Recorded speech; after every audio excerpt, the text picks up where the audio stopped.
It's the beginning of a new era in Western Europe, and you could feel it in the air the moment the Cosmic Girl touched down. I was so privileged to be part of that crowd, and it wasn't a small crowd, by the way, who were waiting for a 747 to land, which under normal circumstances wouldn't be a very big deal, but under these circumstances, it was one of the biggest events in spaceflight, at least for Europe, and really, in my opinion, for the world. The reason I believe that is because Virgin Orbit is about to do something that nobody else has ever done. Demonstrate that they're going to be capable of deploying satellites and other payloads up to low Earth orbit and beyond on demand from just about anywhere in the world, as long as some simple infrastructure is set up at a small airport like this one. And this mission is going to be the test, the acid test, shall we say, for Virgin Orbit's entire business model. If it succeeds, then all of the other prospective customers that they have right now in Brazil and Australia and Japan and elsewhere are going to be signing up in droves. But if it fails, this could be the beginning of the end, not only for Virgin Orbit, but for everything that Spaceport Cornwall has worked for so long, for all of these years. This is a moment of extreme drama and excitement in the history of spaceflight, and I'm going to tell you all about it, including lots of exclusive footage and interviews, in just a moment.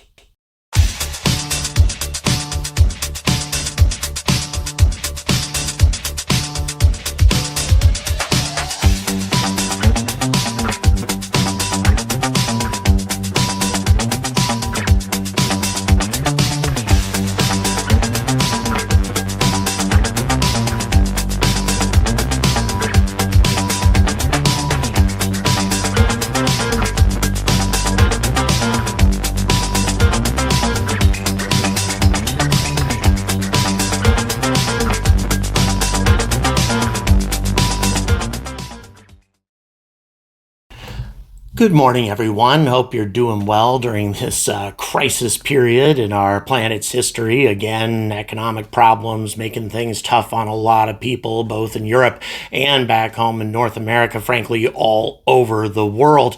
And that certainly applies to me as well. I wanted to thank everybody for your support that you've given me recently. It's made all the difference and really allowed me to stay over here as long as I did. And frankly, the wise money wouldn't have been on me coming here in the first place, spending thousands of dollars to gain access to unique content, which frankly isn't very popular. Not a lot of people are going to be tuning into this video, for example. Virgin Orbit is just not a tremendously popular video. The smart money would tell me that I should be creating content for the majority of the viewers. I should do what the viewers want and focus mostly on American spaceflight. Not going to do that, but still, that's what the smart money would tell me to do. So you guys have made a huge difference with the contributions you've made recently. I've had an upsurge in my Patreon support. Thank you so much, because it makes a tremendous difference. And if you haven't become part of my Discord community lately, please consider doing so. It's, we can do it for $3 a month, and you get so many benefits. It's not just being part of a unique community of people, many of whom are industry insiders, but on top of that, you also get access to regular early release videos. I'm doing that very consistently now, and if only 1% of my subscribers would come in at the $5 level, frankly, my problems would be over. YouTube revenue is down by over 30% right now. So what you guys are doing is making all the difference in the world. So please consider it. And now I'm going to stop talking about this and move on. So here's the reason that this mission is so damned important. Virgin Orbit is selling the concept that they will be able to launch small sats, CubeSats, etc. from any satellite provider anywhere in the world. They don't have to ship their fragile satellites on transoceanic voyages. They can go ahead and just wait for Virgin Orbit to come to them to deploy their payloads. And there's so many advantages to horizontal horizontal launch on top of that. If there's bad weather, you just fly to a different location where the weather is good. If some idiot decides to trespass on the exclusion zone, causing a scrub, there is no exclusion zone here. You just fly the 747 to a different location, drop from there, and you can more quickly deploy this way. So these are the things that Virgin Orbit is trying to prove with this particular mission, that they can go anywhere as long as some basic infrastructure is set up and launch a payload for any customer anywhere in the world. They've sold this concept now to Brazil, Australia, Japan, all kinds of customers everywhere. And of course, Spaceport Cornwall, their entire business model is focused on this whole thing succeeding, which means if this rocket suffers an anomaly, they're all in very, very deep trouble. But instead of covering more details on what could go wrong, instead, I'm going to go ahead and show you a lot of stuff that I've accumulated over multiple visits to Spaceport Cornwall, including satellite integration, interviews, all sorts of things that you're just not going to find anywhere else on YouTube. It's going to be a multi-part series. I hope you enjoy it. Let's get going right now. All right, we are back, and I think a lot of you folks are very familiar with Mel right now, but just to be certain, could you please introduce yourself to the viewers? Hi, everybody. I'm Melissa Thorpe, and I am the head of Spaceport Cornwall. So we talked a lot during the tour the last time. What I am interested in, I think what the viewers are interested in, so much has happened here in just a few weeks. Can you give us a quick overview of everything that's transpired since all these rooms were empty the last time? Yeah, it's been a very busy time. I'm pretty exhausted, but excited as well. We have completed the building. We officially opened it since you were here last. We had then pieces of hardware arrive from Virgin Orbit, and then we had humans arrive from Virgin Orbit, and then we've had satellites arrive to get integrated by Virgin Orbit. So it's just been like a whirlwind of a couple winks, and it's only just going to get busier. So is it getting kind of overwhelming? Because I mean, not only has this not happened for you folks before, this has never happened in this country before, at least not since 1971 when Black Arrow sent us out. Does this feel kind of overwhelming? Not yet. It feels really exciting. And I think that's a bit of a cliche word, but we are just, I can't think of another word. If you looked it up in the dictionary, you'd see my team's faces, I think, at the minute. You know, it's kind of out of now our hands at Spaceport Cornwall. We've done the buildings, we've enabled everything to happen, and we're kind of handing over our baby to go and fly the nest a little bit. So it kind of feels like a little bit I can sit back and just kind of watch it all unfold and help where I can. And but really, it's over to Virgin and all the satellites to go on and do what they need to do.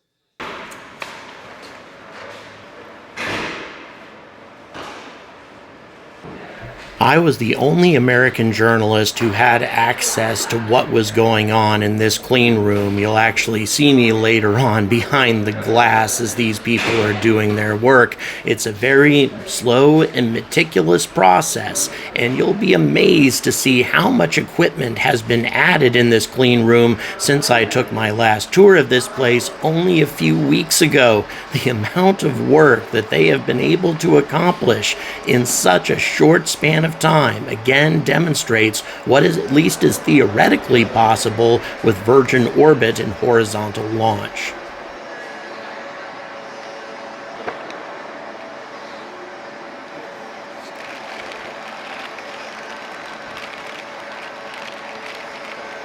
Now, Richard Branson, of course, is always big on popular songs, and especially songs that were produced in the past by him. But in any event, "Start Me Up."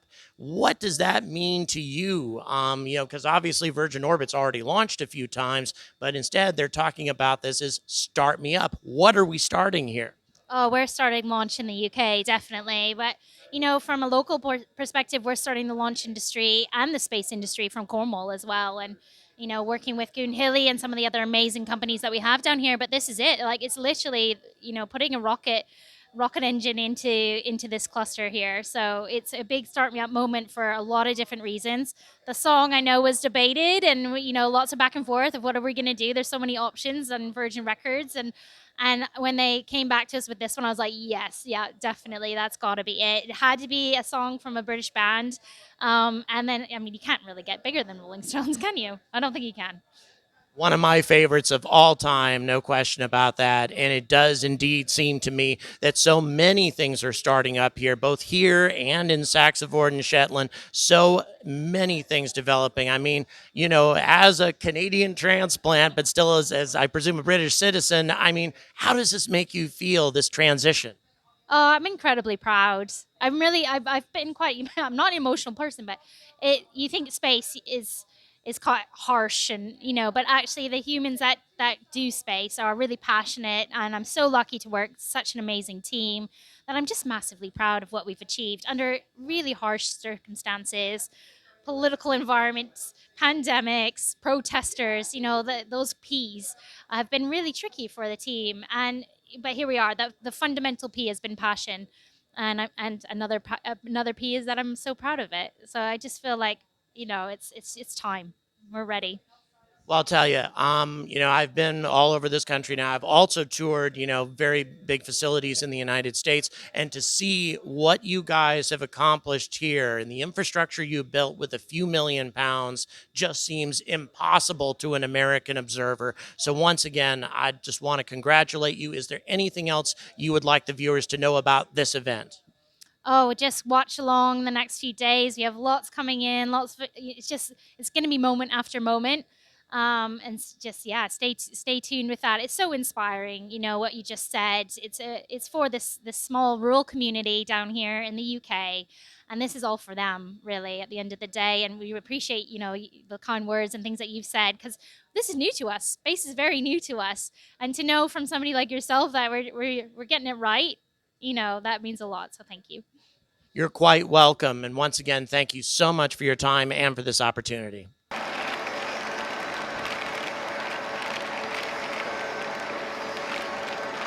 So as you can see, these satellites are not very big, and that's the case with just about all the satellites on this rocket. We have a couple from the British military, we have one from the Dutch military. It is in fact the first military satellite from the Netherlands. On top of that, we have a maritime tracking satellite, and you'll find out more about its function later on.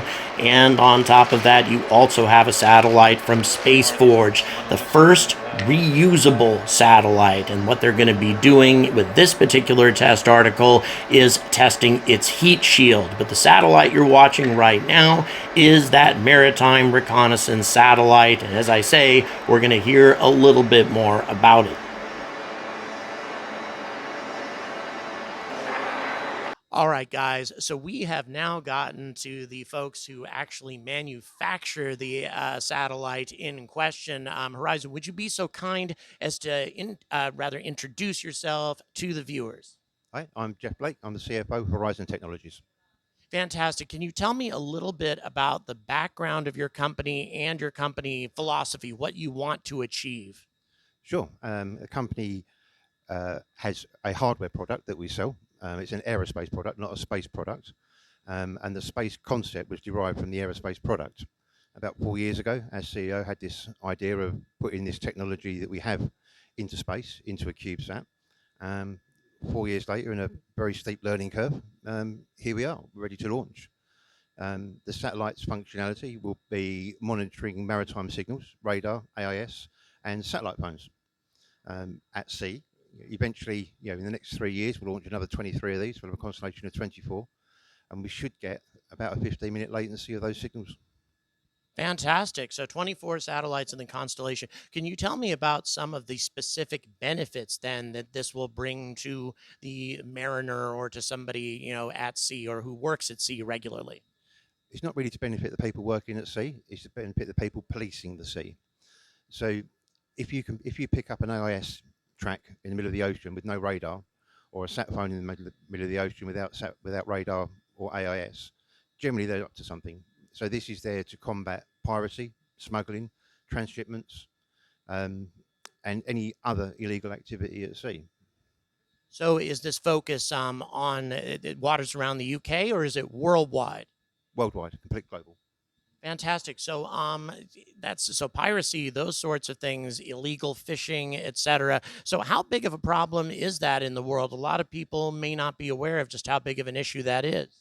It's a massive issue. Illegal fishing. Um, just take the Indonesian islands, for example. They lose over £200 million in revenue a year just for non-subscription from illegal fishers.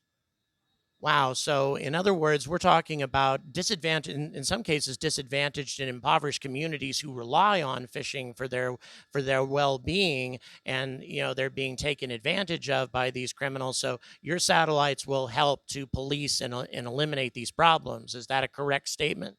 Absolutely.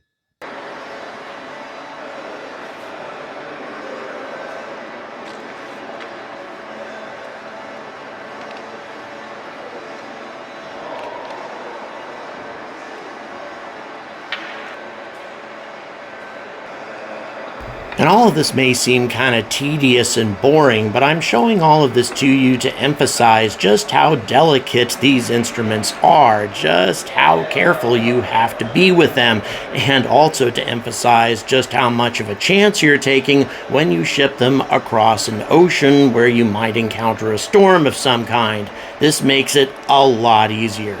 And also, I'd like to emphasize that there are British technicians being involved in this process. Spaceport Cornwall is bringing jobs not only to this region, but to the UK in general. Well, that's really exciting indeed. In terms of, a lot of people talk about, oh, we don't need these things in space. That creates greenhouse gases when we send them up, that sort of thing. I mean, tell me, in your philosophy, in your opinion, how the benefits of satellites outweigh the negatives of launching them in the first place. Sure. The policing of the seas is a very big issue. It doesn't really happen at the moment to any full extent.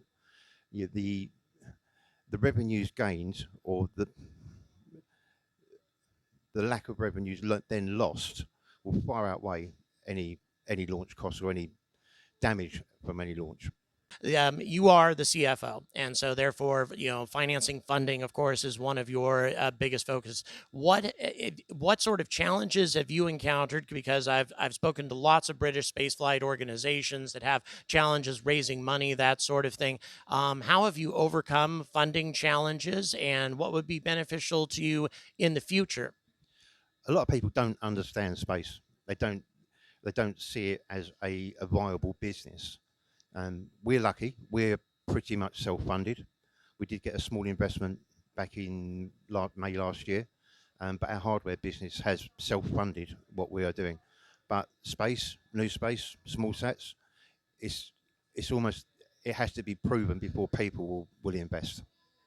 Well, I'll tell you something. Having been here for a while, I'm very impressed with how much every company that I've talked to has accomplished on such a small budget. Can you share with me just a rough approximation of how much you've been able to raise just to accomplish all this? The development, build, and launch of this single satellite has cost us in the region of £5 million. Once again, wow. I mean, speaking as an American, I know how much we spend on those kinds of things. Very, very impressive. It's one of the reasons that I'm here. And thank you so much for your time today. Deeply, deeply appreciate everything you've done for us. And I wish you the best of luck. Thank you very much. Thank you.